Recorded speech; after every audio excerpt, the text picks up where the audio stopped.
Hi everyone, welcome to Third Coast Gaming Radio. Today is May 3rd. It's Monday. It is episode 27. Number one pick for Apex is I forgot his name. Who's the fast guy? Octane. Octane, best fast guy. Yeah. How could I forget? All right. I'm joined by my co-host Austin Taylor, who knows Apex characters better than I do, apparently. Indeed you are. I mean, I'm just the idiot who, I pay attention to the dumb lore of video games because I just can't help myself. It's true.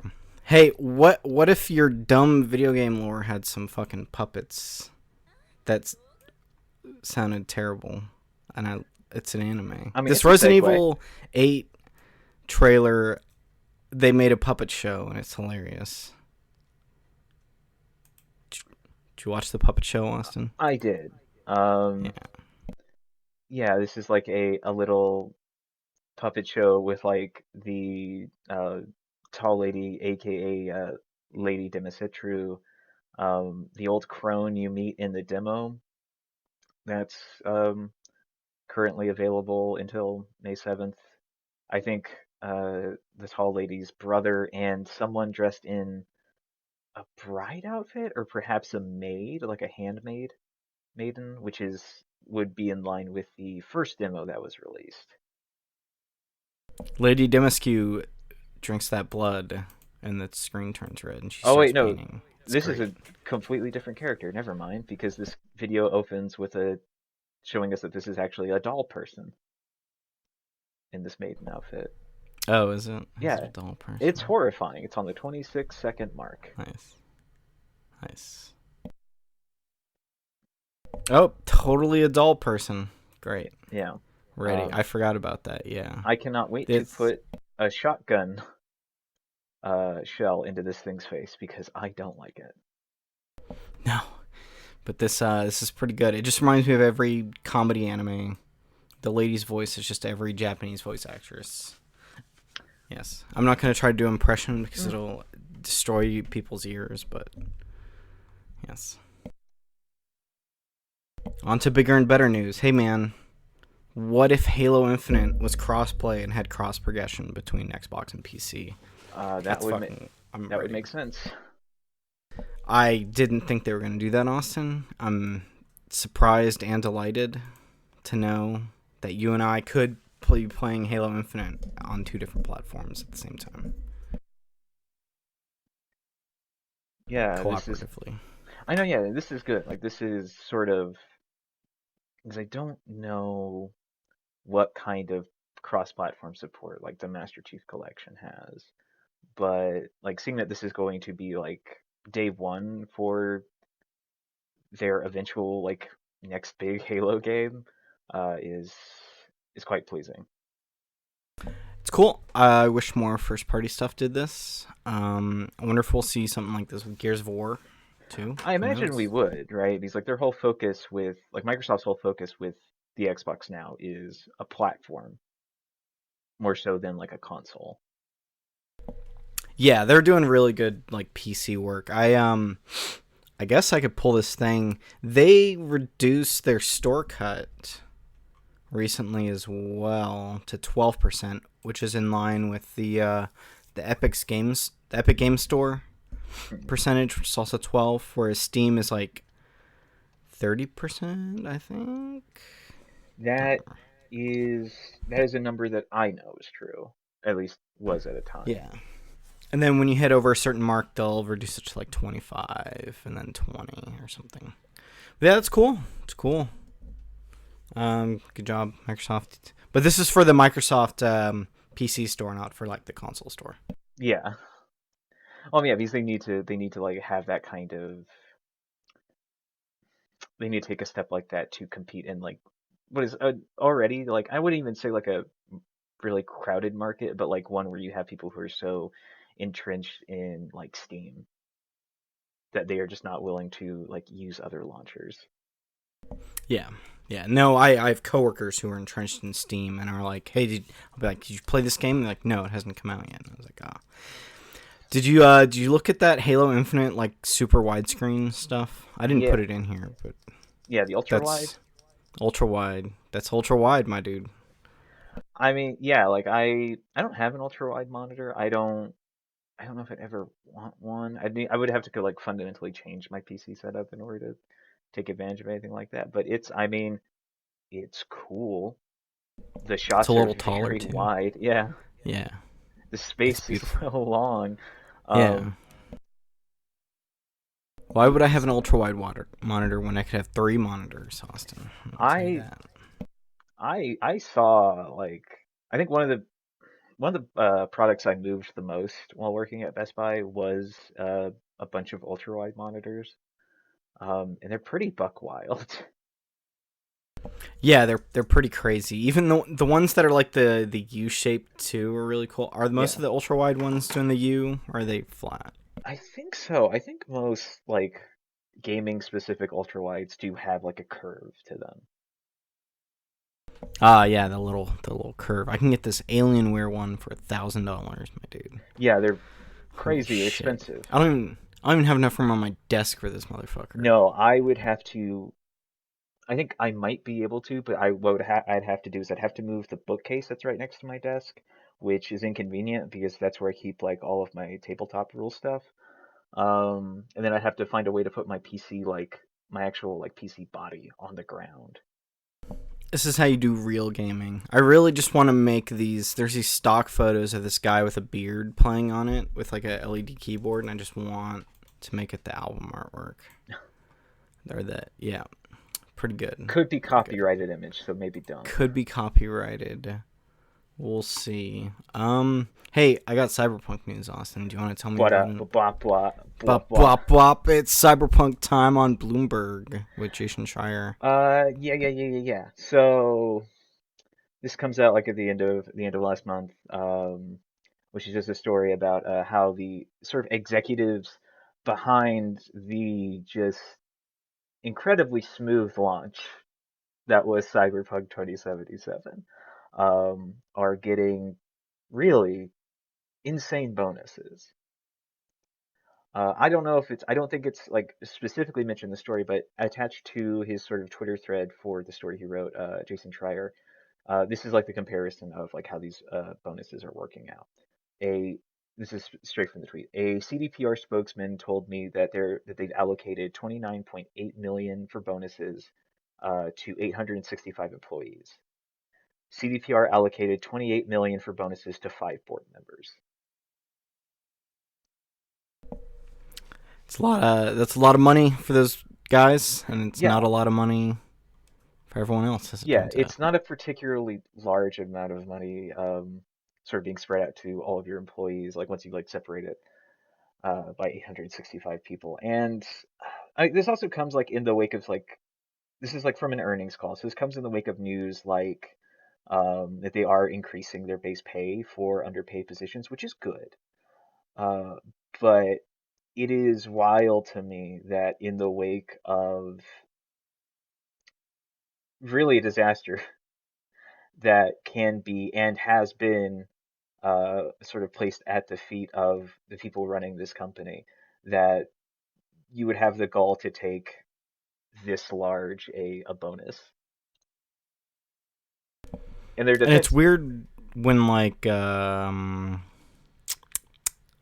call it that you remember when they were like, oh yeah, we're working these people crunch for last year, and we've been making this for 5 years, but they're incentivized to get this because we're gonna give them a good bonus. yeah. I mean, yeah, I mean, the thing is it's probably like a fine bonus, like comparatively like to the uh, like rest of the industry. It's probably a fine bonus, right? I just I could not imagine being the head of a company and like forcing out like a half finished product that did well. Like I don't think we can say that Cyberpunk failed. Like it was a rough launch on a technical side. They made bank off of that game. Like they made money. Um Yeah, like there was that stuff coming out talking about how they only refunded like 30,000 yeah, copies I don't off of their store, right? yeah. Yeah, it would have been something like off of GOG. And it's wild. And like in the defense though I don't think like he uses defense, but like the defense of the co-CEO Adam Kaczynski, which is I'm probably butchering that last name, is that this is just how they've like these are the contracts they have. That's how they've had them set up for a while now. Like it's not a new structure that they're doing, but like in response to like whether or not this is like appropriate for the executives to be taking this kind of like bonus, uh, his response has just been like, "This is just how it's always been, and I don't see anything wrong with that because I'm getting $6 million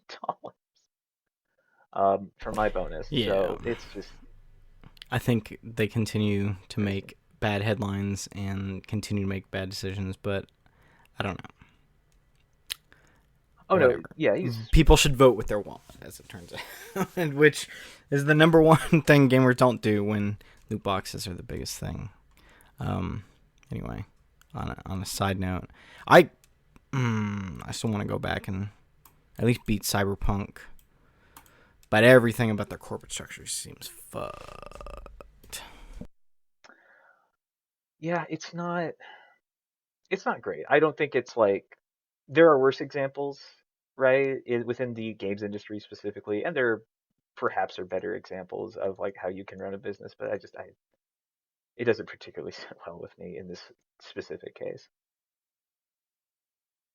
Yeah, yeah. Let's see what else. What else do I got on this list of stories? Talk about something that makes me happy, Austin. Is this PlayStation State of Play came out on the 29th, and it had a couple games. It had what was it, Subnautica Below Zero, and then it teased a little Among Us coming to PS5 with a Ratchet skin, and then it was like 16 minutes of Ratchet and Clank Rift Apart gameplay for PS5. And that game looks pretty, and I'm ready for it. And I don't have a PS5, Austin, and it makes me sad, but I'll get one. Yeah, like this game looks pretty wild. Like I constantly underestimate like just how good these games generally look. I think like I look back at the my memories of playing the PlayStation 4 like sort of reboot of Ratchet and Clank, and I'm just like, yeah, I mean that was a fine game. And then I see like a Rift Apart and I'm like, okay, wait, this is actually really good. Oh wait, this PS5 puts out beautiful graphics and textures. Oh my god. Well, I just mean more than like, sure, like it looks expensive, but like the like what you're interacting, how you're interacting with this like world and messing around with it, like it looks fun, right? Like Yeah. I don't know how, like I might have some mixed feelings regarding the fact that it looks like a lot of like a good amount of time you play as Ratchet, because there are two protagonists you play as in this game, Ratchet and Rivet. And a lot of the Oh, game where you oh play as boy. Ratchet looks like you won't. Does Twitter love Rivet? Yeah, so a lot of the game where you're playing as Ratchet, you don't have Clank with you because they get separated when this whole sort of uh, time space anomaly starts happening. So Clank is in this preview with Rivet, who's this female Lombax played by Jennifer Hale. She's got a robot arm Yeah, and a yeah. cool hammer. I'm into So it. so I'm not sure how much of like Clank's thing I want to go through without like the sort of banter between I mean Ratchet's thing I want to go through without the sort of banter that's going to be happening. Though it looks like that's going to be sort of put into the Rivet and Clank bits. Yeah, yeah. And the cool part is your weapons transfer between the two characters. Like you talk to this Zircon mom who is like the famous like in one of the games they putting on Mr. Zircon, which is like this snarky enemy you would summon who would talk about his love for murdering things. And she's your vendor now. It's very good. But yeah, your weapons transfer over between characters. And I mean I hope the game splits the difference evenly between the two characters because it'd be nice to get another voice in like the Ratchet Oh like yeah, universe. And she seems funny, and both animated very well. Like their facial capture like stuff, not facial capture, but they're like the CG renders of these characters are beautiful looking. yeah, yeah. I think like again like as far as like going back to like the looks of this game, it is just it's pretty insane. I think the way that the rifts seem to work in combat looks really fun. like how you use them to sort Yeah. of teleport around. Mostly is what it looks like, and that seems like that could be interesting. Oh, Yes. And what do you think about it being like like open world? open world. I don't know. It's looking like some of the spaces might be bigger than the regular ones, but I think it's probably just gonna have like linear paths you go through. Yeah, I'm thinking that there will be like a couple of instances, but I do feel like this is gonna have like larger hubs than you had in the PS4 release of Ratchet and Clank. Yeah, and even like similar to like the other ones, most of them they'll have a couple areas that are a little bigger that you can explore, and then you'll kind of go down a path into another bigger area and stuff. I The PS3 ones are really cool. If you ever had the side cache for that, I hope they re-release those at some point. As Tools of Destruction. I don't remember the other one. Tools of Destruction, Into the Nexus, and I don't remember the name of the other one. That's okay. Future, uh, Crack in Time. That's the good one. That one does like um, the Mario Galaxy stuff where you can like traverse these small planets and you can see the curvature of it and stuff. Okay. All right, what do I got? More PS5 stuff Among Us, PS4, PS5, which I'm pretty excited about that, so I can play that with my console only homies. Or maybe I'll just matchmake in random lobbies with people. Get cussed at by a 12-year-old for not properly fixing the problem in electrical. Yeah. Oh, and then this is a Verge story by Jay Peters. Is that there's some court documents from Fortnite's stuff with Apple, and apparently PlayStation is where most of their sales are coming from, which kind of makes sense. It's 46.8% of Fortnite's revenue from March 2018 through July 2020 was from PlayStation 4. Second highest platform was Xbox with 27.5, and then they go down to iOS at 7, and then everything else is split between Android, Switch, and PC, which I thought that was pretty wild, but it kind of makes sense in the landscape that like most people who own consoles have a PS4 compared to like an Xbox. For Fortnite though, it's like it seems for people who spend money, it's 2-1 for PS4 to Xbox. I just like looking at these numbers, Austin. Yeah. And this is like over a yeah, it's like over a 2-year period too. So I'm not even entirely sure like what the rollout with Fortnite was over like iOS over that time. Like I don't think it was simultaneous. So like the PlayStation like Yeah, consoles do have like a head start as far as yeah, like hosting Fortnite and then the Battle Royale. yeah. I think the iOS stuff came out in 2019. Let me see if there's a release date. Can't find it. Other stuff. Returnal looks cool as fuck. Returnal, Have you been watching gameplay and previews for that? yeah, and like I the one Okay, the yeah. So what's up? here. 2018 iOS version for Fortnite came out. So I Really guess that time period is when it was on iOS. Right. interesting. Got it. Interesting. Numbers. Interesting. Hey, people put a lot of money in their consoles. That's where they want to play games. Yeah. Anyway, yeah, Returnal looks sick as fuck, and I wish I had a PS5 for this also. I wouldn't pay. I'm too broke to pay $70 for these games, but if I ever came to PS Plus or on sale, I would Yeah, I don't know. This definitely. like Returnal, every time I watch gameplay of Returnal, it reminds me that like Hades was a an exception to like how I feel about roguelike games. Um because like there's a lot of mechanical things in Returnal that I see and I could not imagine putting time into this game as it stands right now. like a lot of what I'm seeing as far as like the function of power-ups, I can't say looks particularly enticing. I think the fact that you can't save during a run when runs in this game could be hours long is crazy. Yeah, that part's kind of weird. Can you save during your runs in Hades? I Yeah, don't know what the other ones are. Okay, so yes, they should have saves. You yeah, can put it into like rest mode, but that's never been a thing that is very reliable from what I hear so yeah. far. And I have no desire to put my PlayStation in rest mode except if I'm doing like a download overnight, right? I I don't put my computer in sleep mode unless I'm like I'm gonna be back here in like maybe like an hour, right? I could not. I have no desire to interact with like the rest mode, and I know Sony doesn't want me to ever turn my goddamn PlayStation off. Um, but that's like how I operate, is I make sure shit's off.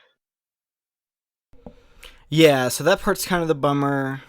But I think this game speaks to me on everything else. I just like the third person shooting Metroid Prime atmosphere. So Yeah, I mean the shooting if I looks get a PS5, I think I'm definitely gonna dig into yeah, this. the shooting looks like fine. I think as people have like explained the haptic feedback with like the triggers and how that works for alt fire, um, that seems like a weird hassle that like they that feels like they had to put that in to sort of meet this requirement of utilizing the features of the new controller more so than like something that makes the game play better.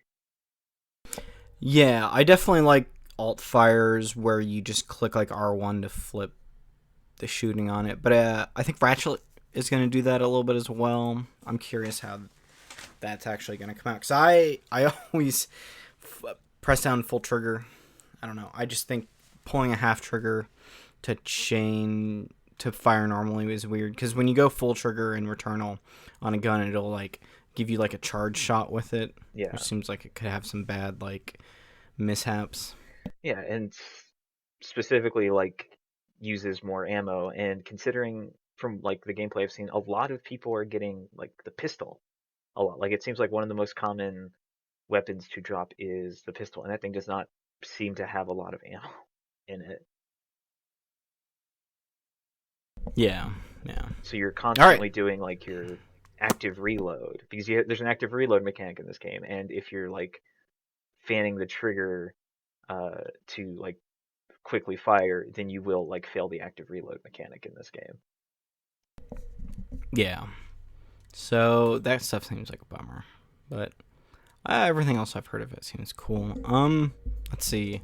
I got some more numbers for you, Austin. We got numbers. Um, yeah. PS5 has shipped 7.8 million units in 5 months to get them at 25 billion is their revenue. Uh, that's a lot of money, and I hope we see them putting that money into some smaller AAA stuff or some smaller things that aren't just Last of Us, Spider-Man, and Tsushima or whatever. But I don't know. We'll see. Uh, As we saw with them pulling like the stuff with the what was it? What were we talking? It was Days Gone 2 and some of that other stuff. yeah, I like don't know. Days Gone in regards to like what the idea of them shutting down the sequel to Days Gone and having uh, Sony Bend Studio work on Uncharted or like a Last of Us multiplayer component with Naughty Dog before they eventually decided they didn't want to do that project anymore and are now working on an entirely new IP that they hope will be a success. So that way Sony will actually allow them to keep some sort of autonomy. That scenario? Yeah, Yeah. yeah. Whereas in like it's wild that like Days Gone 2 not a thing, but Horizon Zero Dawn 2, yeah. I guess because it sold better. That's the only Well, reason. not like I don't even think that's true. Like I don't have the numbers in front of me, but like Days Gone was a successful title. It was like I think more so critical reception of the game is mixed than like their feelings towards how much money it made. Could be, could be. But I hope. I guess we'll see in the next couple years what kind of stuff. I thought there's a couple good smaller. I'm trying to think. What would you consider smaller stuff on the PS4? Like, I know they had their indie showcases during their press events, but I'm Like, trying to think what. are we talking like smaller Sony produced stuff? Yeah. See, that is, I don't know, that is a question, right? Like the last time I think I could probably consider like Sony wanting to make a small game in some ways is like Bug Snacks was one of them, I guess. maybe. Um, I'm on their indie program. Um, it has Haven on here. I don't know if that actually was something that. Huh. well, I don't know. It's it's hard is spotlight and support indie games. yeah, it's a hard thing to like judge like Sony's involvement too because we don't quite know that. Like Sony's involvement in something like uh No Man's Sky is relatively minimal, right? Like their involvement in that is they gave them money after their offices flooded. And that's how you get stuff like the sort of uh, timed exclusivity. As far as like something that Sony has Yeah. actually backed, um, like I do not understand game development enough to like properly tell. Like maybe like something along the lines of like Gravity Rush 2, but like that game does not feel small like in what it wants to play in like what it wants to do. It seems small in perhaps its graphical fidelity and like its uh in its aesthetic as compared to something like God of War or a Naughty Dog game. But like that game does Yeah. really cool stuff that God of War and fucking Naughty Dog games certainly don't do. Um, I have one. When COVID started, they put together a $10 million fund to help indie game developers during the crisis, as well as $100 million for healthcare and remote education. I'm trying to find other like stuff about what, because I know they basically give them like free marketing and stuff, but besides that, yeah, like well, I know they give away those.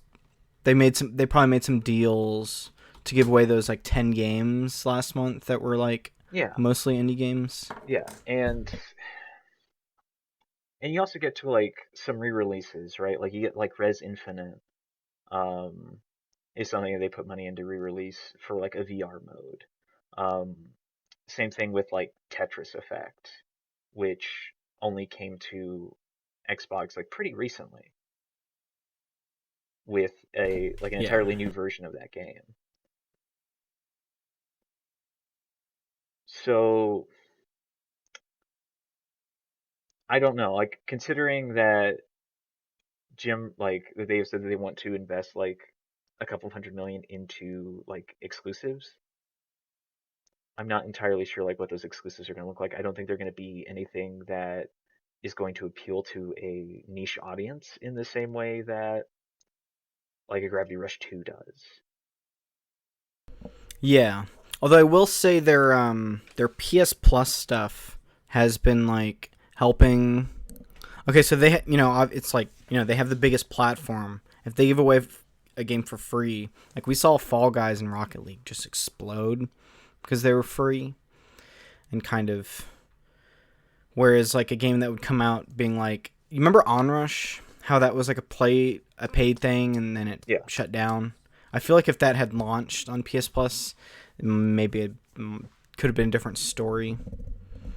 Although I don't think it's like as break through the market as like Fall Guys and like Rocket League were, but still. Yeah, I mean, I don't know if that's entirely true. He's like, yeah, like because Rocket League is interacting with cars in a way that games haven't before, in a very real way, or at least they had once before, but that was their like that studio's previous title, the atomic powered rocket cars or whatever.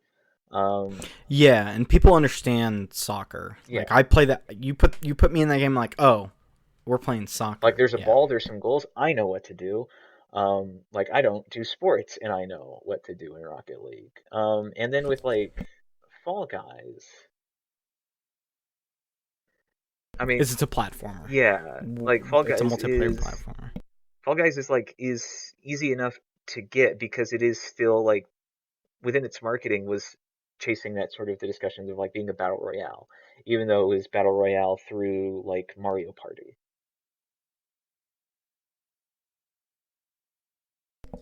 Yeah. So I think they've done some stuff, like made some deals to help games a lot as well. I'm just hoping, like, that as being the biggest platform of the three, I hope they do more. I have hopes for them, but it seems like Sony has gone in a weird route with the like launch of the PS5.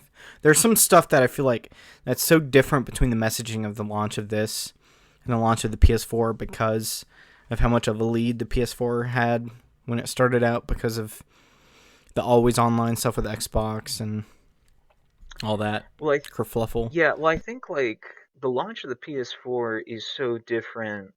Like the rhetoric is so different, mainly because like they had some idea that they would be in the lead. I don't think they knew how much they'd be in the lead though. Like because they did not leave the PlayStation 3 era on top. No, I think they left it, like, they pulled through the last 3 years and sold a lot, but I think they were probably at about the same. Yeah. Yeah, because that's where you have like Sony exclusive titles that you reach a sort of a house style with Sony exclusive titles like that really culminates within like the first Last of Us game. And that's how Sony and like that's how like their exclusives like sort of want to look from now on. They want to chase this sort of realism. Um and like with the PlayStation 4, like they seem like they want to catch this like huge like net of people because they have games like you have games that come out like you have the remastered version of The Last of Us. You have like Hokum, I think, is the name of that game, which is like a Zen game where you're like some little line creature going around this like abstract world, and it's like it's supposed to be this relaxing thing. You re-release games like Journey and Flower onto the PlayStation floor. I don't know if like you would put effort into re-releasing like games or like enhancing games for the PlayStation 5. I don't know if this current sort of direction for Sony would do that. Yeah, it was only like Blue Point and Demon Souls and stuff like that, but I don't know if we're gonna see the smaller stuff, like, yeah, like Hohokum and Journey and stuff. Which, we'll see down the line. I mean, we saw a couple of those, like that Jack and Daxter collection on PS4 coming out, which is like, I'm really glad those games got on there. Hope to see Sly Cooper and Ratchet at some point. But I don't know. Speaking of big studios just making big AAA stuff, apparently every Activision studio now works on Call of Duty. Yep. So Toys for Bob was the most recent one. They're doing Warzone 3 content. Which is wild. Yeah, and they were the ones who did the Spyro stuff and the Bandicoot, Crash Bandicoot yeah. 4. It's insane. This Yep. this is like this is the start of like sort of the depressing arc of like stories behind the scenes stories of uh Warzone, I think. Like this is Activision sort of already being in a position where they already have bodies they can throw at a thing, right? Like whereas Epic goes through this whole spike where they are hiring a lot of people. Um, Yeah. Activision kind of already has like the numbers that they can just use to throw at a problem, being how do you keep a battle royale constantly updated? Yeah, which is from the news from last week where it made like 100 million or some shit. So it's like, I'm gonna go through this list. Infinity Ward, Treyarch, and Sledgehammer have been taking turns doing the Call of Duty games. Yeah. Where sometimes they'll double up, like Treyarch and Sledgehammer working together on one. Beanox I'm trying to remember what Beanox was doing, but they were helping out with Call of Duty 3. High Noon Studios, which were the These are the Transformers people. Transformers team. Yeah. Yep. They have been working on it since Support Studio, because they did Forsaken for Destiny before like that split with Bungie. Okay, Beanox did Spider-Man Shattered Dimensions, Amazing Spider-Man, and that Crash Team Racing remake. Right. Yeah. Let's see. The other studio is Demonware. Does server support. I've never heard of Demonware. Activision Shanghai is the Call of Duty Online. Raven has been helping out since 2010. I've seen them. I think they were on like the Modern Warfare box, and now Toys for Bob, Warzone. I think Raven is the one who mainly works on. Yeah, Raven Warzone. does a lot of like support for Call of Duty multiplayer. I think perhaps the last game that I remember playing that Raven had actually developed was like the Wolfenstein game, like that like not New Colossus, right? Like this is the Wolfenstein game that comes out before Machine Games gets their hands on it, which is a really not particularly interesting shooter. And I think one of these studios did that time game Singularity. That is also Raven, if I'm not mistaken. Yeah. Yeah, Raven used to make really cool shooters, and now they work on Call of Duty. Which to some people is a really cool shooter, but I'm just like, yeah, I know, it's Call of Duty. It's Battle Royale. If they were to throw some stuff in there, I mean, they have some stuff where you respawn, but I think if they just threw some 6v6 matches, I'd be way more interested in Warzone. If they would do something like that. But still, even if they did that, I want them to do cool stuff. Travis, have you ever heard of Modern Warfare's multiplayer component? No, I have. It'd just be cool if it was free. I just think people are sleeping on like the don't charge people for stuff and just like don't just make it a battle royale. Like Warzone has like a mode where you respawn and you're like you're putting in charges for like these what were they called? It was like these like nuclear stations or stuff, but it was still like 15 teams of 4 dropping down, doing a bunch of stuff on this big map. Anyway, I don't know. Activision's continuing to do what Activision's done, whereas like you remember when they put a Guitar Hero and a Tony Hawk game out every year until they bled those developers to death. Yeah, until they oversaturated the market and basically eliminated demand. Although, as it turns out, you cannot oversaturate the Call of Duty market. They just keep getting bigger. Yeah, I mean, especially if you just like sort of focus it all in onto one platform, being Warzone. So this is, and like it should also be noted that like the addition of Toys for Bob onto the Warzone sort of roster of studios is a lot of people left Toys for Bob. Like a lot of developers left that company. Yeah, there's tweets coming out where people were saying like, I don't remember I don't remember any of these tweets. Goddamn. All right, they're on this page. Yeah, so like Nicholas Cole, who is a developer, or I guess was a developer at Toys for Bob, tweeted, although everyone I interfaced with and worked along was let go, I'm very glad it's not totally shutting down. It's not totally shuttering. In reference to the studio being put on Warzone.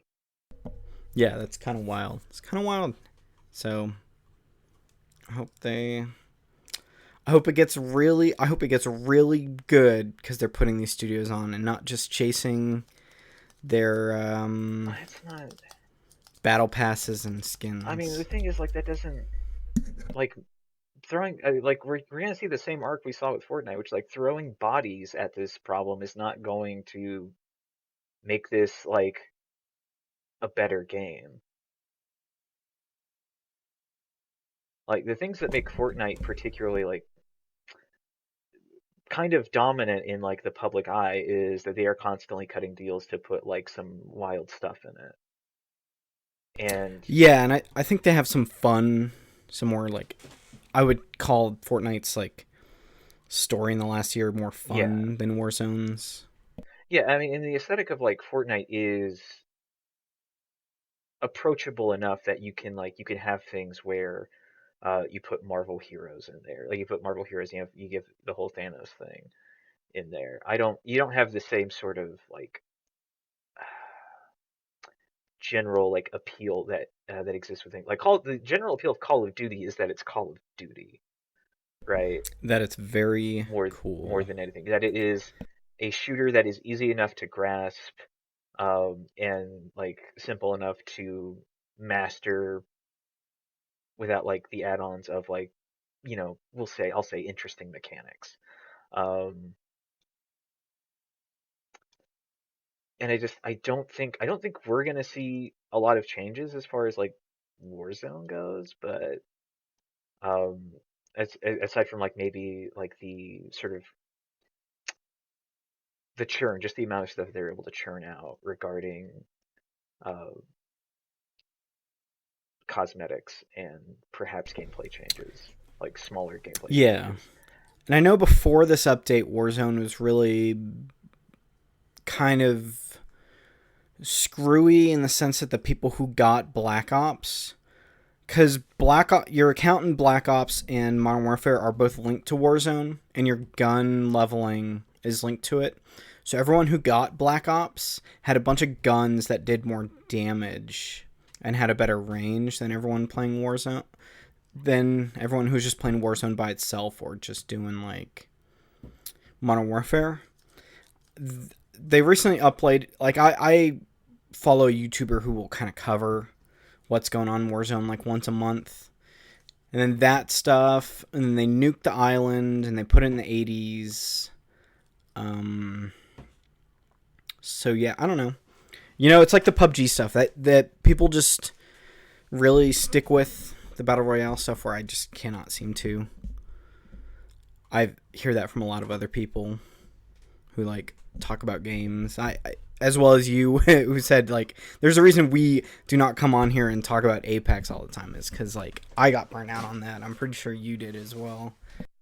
Oh yeah. And so like what and so like efforts to and I should like clarify something like we did cite Nicholas Cole as like saying that people were laid off. Nicholas Cole is part of an external art team, not a part of Toys for Bob specifically.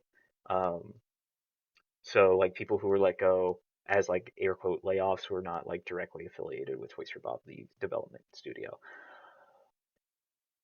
So like That tracks. yeah, and I don't know. The more I see like this happening, I can't help but just sort of never want to interface with these games again. Yeah, like I was more excited for that weird PS5 driving game than I was for like Call of Duty Warzone like updates. That like weird like arena game, Yeah, Destruction All yeah, Destruction All Stars. Stars, yeah. Like that looks. I'm way more into that, but maybe it's because we're real gamers, Austin. Jokes aside, that and like, oh man, there's this really cool survival winter game that came out on just PC right now. Is it the Long Dark? Yeah, no. Ooh. It just came out. I have to look this up. Again. Snow Battle Royale. It's like a one word. Scavengers? Scavengers. Yeah, I was watching some Yeah, Scavengers. That looks okay. really fucking cool. I am really. Because Scavengers, I think it's like 20 teams of 3. and you're doing just a bunch of like going to bases and killing mobs of enemies, and you're not encountering players as much. And then there's this one area where this like drop pod will come in, and you'll have like 30 seconds left. Like it'll tell you the ring is closing around you. And when it gets to like a minute to 30 seconds of the last of the match, you just see all these people running towards the fucking drop pod. It's really good moments watching Giant Bomb play this on one of their streams.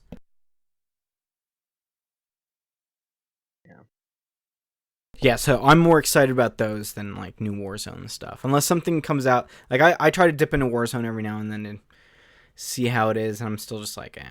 Also, there's something fucked up on my controller. Apparently, so you know how when you sprint in a first-person shooter game, you hold down the left stick usually, and go forward? That's kind of the accepted default. I was trying to do that in Warzone. I don't know if this was happening in Call of Duty like proper as well, but it would stop my character. Like I would do it for a little bit, and then my character would stop sprinting. And then I went on to like Battlefield and tried and did it, and just was totally fine. So I don't know if there's like, everyone was saying, yeah, you have to like pick up your joystick a little bit and rotate it and then push it back down or something. You know how to lock and unlock when you pull it? Yeah. Yeah, I don't know. There's some weird stuff going on with the sprint and that, but besides that, it's fine. Hey, what if Mario Party got an online mode after 3 years for some reason? Well, an update. How fucking wild. Yeah. Yeah, this is crazy. Like, this is actually, I believe, like, I think someone, like, tweeted, like, when this was announced that, like, surely, like, this is just confirmation that Nintendo has, like, a hat in a break room, and this is how they decide what to work on, is they just, like, pull random, like, ideas out of this hat. Because this is, like, this is something that... That's pretty good. Yeah. I feel like they've probably been working on for a while, I imagine. But like, this is something I would have wanted out if I was a producer at Nintendo. This is something I would have wanted to push out like late last year. Like day one. Yeah, or like day one. I don't know if this is something that came out with COVID or if this is just something someone's just been working on in the back. There's just like two dudes coding in a basement being like, we love Mario Party and we're just making this online mode. Upper Nintendo doesn't know about it, and we're just this is all we do. Yeah, and this is like, so Super Mario Party for the Switch was released in like 2018. Yeah, it was like 3 years ago, man. It's wild. Like, I thought crazy. This was a 2019 release, which is why I was like, yeah, this is something I would have wanted to push out in 2020. Like, no. This is 2018. Like, yeah, that would have been something that I want to get pushed out like as soon as possible. Hey, I spilled some water. Give me 1 sec. Absolutely. Travis is now cleaning the water. Will he get it all out? Who knows? Water is quite a tricky thing. At least it can be. But while he's gone, it's just you and me. In Super Mario Party. How have you been? Have you been alright? I hope you've been alright. If you've made it this far, that means you can put up with our shenanigans. I really appreciate that about you. Because my Audacity recording is saying it's been about 49 minutes, and really, I think that's a lot of time to spend to hear anyone talk, especially me. It sounds like Travis is back. I was talking to the listeners. I am. It's just for us. Okay. I was having a discussion with the listeners that you'll listen to as you edit this podcast together. I probably won't, but you know, this is why our newspaper was like, yeah, don't leave water next to your keyboard while you're working. Apparently, have a closed container. Yeah. Got it. Yeah, this is exactly why Trisha would just run around like if she saw water, she'd all but slap it. Well, no, she would never do such a thing, because I would get water places, but like she would just almost yell at you if you had water. Really lacks in other newsrooms I've worked at, which is kind of horrifying to me. But them not giving an actual shit. I used to eat at my desk at the news station, Austin. Yeah, during my Express News internship, I was like, where do I eat? They're like, what do you mean, where do you eat? You have a whole like desk space. I said, excuse me? Excuse me? It's because we're relying on you. It's because you're not some student coming in here. Yeah. We pay you. You have fucking Like, if you fuck up, we're taking this out of your ass, boy. Yeah, like we have a lunch break for you to like put down on your schedule, but if you're not working during your lunch break, you're wasting our time. It's That's true. not And that is an exaggeration on like how the yeah, Express yeah. News treated me. They, Like I did not no, do a lunch break for we three got lunch weeks breaks. during my internship at the Express News, and the editor Nora Lopez was horrified. Yeah, it's because you don't take care of yourself, Austin. We all know I this. really don't. I would just cook my shit and just eat at my desk while I was working. Like, honestly, like, being a video editor at a news station is like you not working half the time because you're waiting for people to finish their stuff to give it to you, Yeah. which is very cool, which is why I want to apply for that again. But what was the other thing I was saying? Oh yeah, I had a photo. The first time I was in that newspaper at our college, I had a Photoshop class, and she pokes her head in and is like, "Hey, what's that you got over there?" I'm like, "Are you talking to me?" And it's like, "Yeah, you should put that not on the desk, Travis." And I was like, "Oh, okay, okay, okay, okay." What if Google Stadia had a search bar for some What reason if Google in Stadia, April Travis? 28th?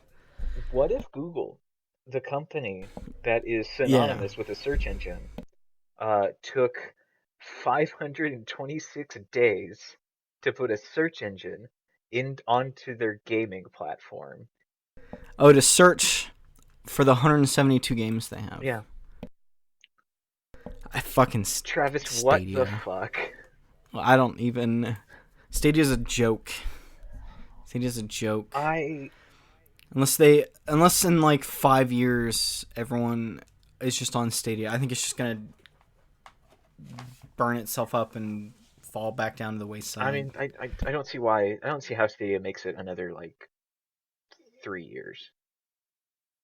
No, I don't either. I don't either. I think Microsoft's xCloud is just gonna get it out of the water. Yeah. These Ace Attorney games are coming out July 27th, though, Austin. This is what my other news article is telling me. Yeah. One of them is like old school, like you look like you're 1920s, the turn of the 20th century. Ace Attorney. Yeah, so I don't have any real like familiarity with the Ace Attorney series, but this is like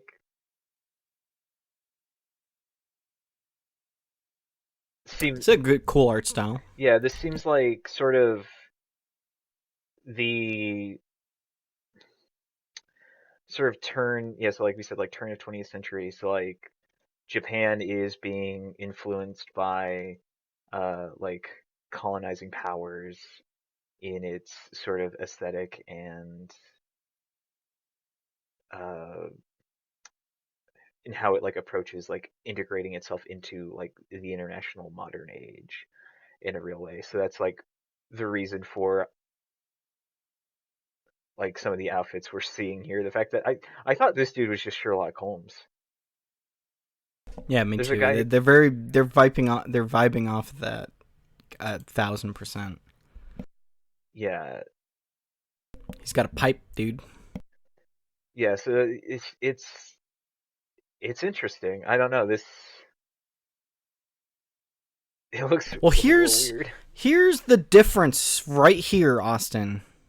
Well, actually, I guess not because it's coming to PS4 as well. I was about to get on my like Nintendo just putting weird shit on their platform. Whenever like a weird old Nintendo game comes back to the Switch, I'm like, who the fuck is being like, yes, bring back this Genesis game that nobody's heard of. We're gonna put 3 of these games on this Switch. Well, see, that's for the Nintendo Switch Online services. No, I just remember there was some. It's a couple weeks ago. It was some not Nintendo Switch Online game that had Mm. like, which is like I don't even know what this is coming out here. But what else?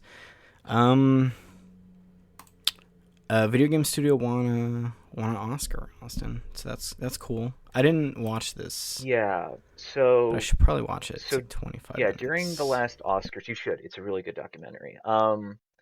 So like during the Academy Awards, some people came up, went up to the stage, and this documentary called Colette Specifically, I'm gonna list the YouTube title here. Colette, the French resistance fighter confronting fascism.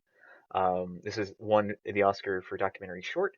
This documentary was produced in part by EA and Respawn Entertainment as a part of the VR Medal of Honor game that came out, I think this year or last year. And this is a 25-minute video about a French resistance fighter by the name of oh no, it skipped me. I need to turn off this documentary because it's just autoplaying. Colette Yeah, Marin Catherine. yeah, and sort of her trip with a uh, a history student who is chronicling a historian named Lucy Fable, who is researching sort of the people who were interned at the this is the Mittelbau-Dora labor camp in like the mountains of Germany. And this camp is sort of something that this camp did is, they interned people here. A lot of people would pass through this camp and then go into like two other concentration camps. And near the end of the war, they used the labor at this camp, which included Colette's brother, um, who was her brother Jean Pierre, who was sort of a part of the a part of the French Resistance. Specifically, was a part of a cell who was who was smuggling weapons um, into France. And this is a really like harrowing short in a real way. Once they get to like it's about like 15 minutes before they get to the actual camp. But the sense of how like the impact that World War II left on this woman's life is made like strikingly clear at the 10-minute mark when she talks about her mother and how her mother and her would talk about the war and how sort of after the war when she was a bit older her mother like when her mother was remembering like her brother, there was an interaction she had with her mother where her mother basically said, um, "You should have been the one to go to the camp and be arrested." So like what this documentary does is presents like the complicated life of this woman and doesn't like sort of like move away from that to present this sort of like navel gazing like greatest generation thing that you see in a lot of American documentary material regarding World War II. Instead, like this 25 minutes of excruciating like complicated family lives, her complicated family life, and just sort of the pain that she feels when she actually goes to the camp. And while she's at the camp, she visits the barracks that her brother would have slept at. Um, and like is openly like weeping over the fact that she'd not bring like flowers to memorialize her brother. Goes to where he was building V2 rockets, and then sort of her final part of that tour of the sort of walking through the camp is going to where he would have been cremated. And it's very noticeable that like there are a lot of parts of this documentary where cameras do not follow her, right? Like she is someone she's not necessarily down like into the idea of this documentary. Like she is okay with it because she trusts Lucy and she trusts like the production team who have like made it very clear, who like in this interview with Vice stated that they made it very clear that like if Colette wanted them to like turn off the cameras, walk away, they would. And there were moments where they did. Yeah, and something that I think should be noted, because this is not something the documentary actually brings up, but like near the end of this Vice sort of story about it by Rob Zachney, um, it discusses like going back to Colette's brother Jean Pierre. and sort of Colette's feeling about like her questioning like the sort of the purpose of going to the camp to sort of explain like with like visceral detail the conditions that her brother would have been living in. Her brother was not arrested because he was caught smuggling weapons. Her brother was arrested because he left bouquets of flowers at the graves of resistance fighters. And that was a capital offense in occupied France, and so that's what got him arrested. And Colette, as a child, is she would make those bouquets.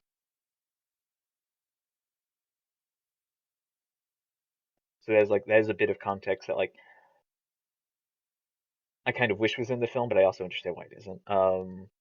It's not like a missing piece, but it is something that I think does recontextualize, like better contextualize the sort of the relationship that Colette has with the idea of a documentary, and like some of the larger like attempts at grandstanding that are made like in the middle of it when a German, a former mayor of the German city they're in, goes to talk to Colette and wants to give a speech in her honor, and she is just not having it. It's it's a really it's a really interesting documentary. You don't get a lot that are made about this subject in the same way, I don't think. Which is really cool that they they paid for it, I guess. Directed by Anthony Giacchino, by Time Travel Unlimited. It's really cool. I'll have to watch it after we're done here. Yeah, it's a fascinating watch. Yeah, it's cool. Well, I think that's it for the week. We kind of got everything. Nothing coming up here on the side. That's everything we've got on the list. The big list. Now I just want to play some Rocket League too as well. Oh, hey, here's a story. FPS boost added to 74 more games on Xbox. So it's from today. Far Cry 5, Deus Ex, Assassin's Creed Unity. Let's see. I can get the full list on here. Alien Isolation, Anthem, Far Cry, all the Far Cry games. Wow, they're just FPS boosting everything, dude. A bunch of the Lego games are getting it. That's cool. Mad Max. All right, hey, some boosts. Boost. All right, we'll be back next week. We'll talk about our game impressions too. Sneak peek. Pokemon Go will continue to destroy my life when I have nothing better to do. Till then, I'm on Travis23 Doyle on Twitter. Right. And if you need to find me on Twitter, you can find me complaining about the narrative of Metro Exodus at Beardless2. TWO. I should post screenshots of me taking selfies with my Pokemon. Which I'm not going to get Pokemon Snap, but I can do it in Pokemon Go. Not yet, at least. Pokemon Snap, I see you. I see what you're doing there.